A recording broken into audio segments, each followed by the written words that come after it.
सुसमाचार क्या है?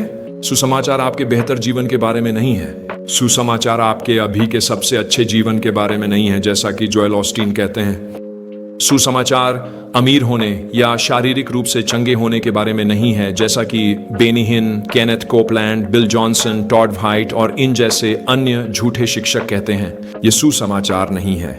सुसमाचार नैतिकता के बारे में नहीं है। सुसमाचार केवल एक बेहतर या दयालु व्यक्ति बनने के बारे में नहीं है। सुसमाचार कर्मों के बारे में नहीं है, परोपकारी कार्य करने के बारे में नहीं है, जैसे कि सूप किचन में काम करना, हैबिटेट फॉर ह्यूमैनिटी के लिए काम करना या बूढ़ी महिलाओं को सड़क पार कराने में मदद करना। ये सुसमाचार नहीं है।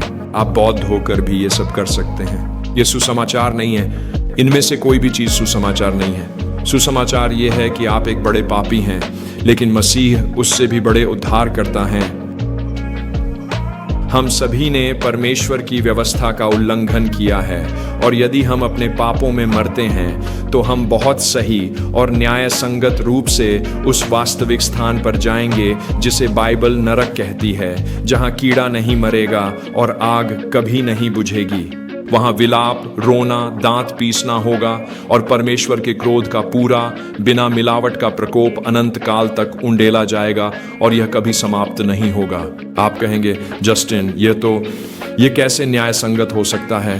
जब आप समझते हैं कि हमने किसके विरुद्ध पाप किया है, जब आप परमेश्वर के मूल्य को समझते हैं, तब नरक न्याय संगत प्रतीत होता है। परमेश्वर अनंत मूल्य और अनंत महत्ता वाले हैं, और क्योंकि हमने उनके विरुद्ध पाप किया है, दंड भी अनंत है और हम अपने प्रयासों से स्वर्ग में नहीं जा सकते।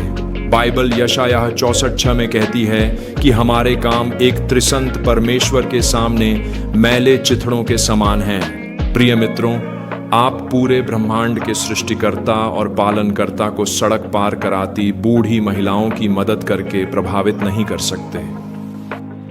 ये उन्हें प्रभावित नहीं करेगा। यह उनके लिए अपमानजनक है और यह एक अपमान है। यह समझ की कमी है कि हमारा पाप वास्तव में कितना गंभीर है। हम पर एक ऐसा कर्ज है जिसे हम कभी चुका नहीं सकते और हम दोषी ठहराए गए हैं। हमारे पास अपनी कोई धार्मिकता नहीं है। यह बुरी खबर है, लेकिन एक अच्छी खबर भी है।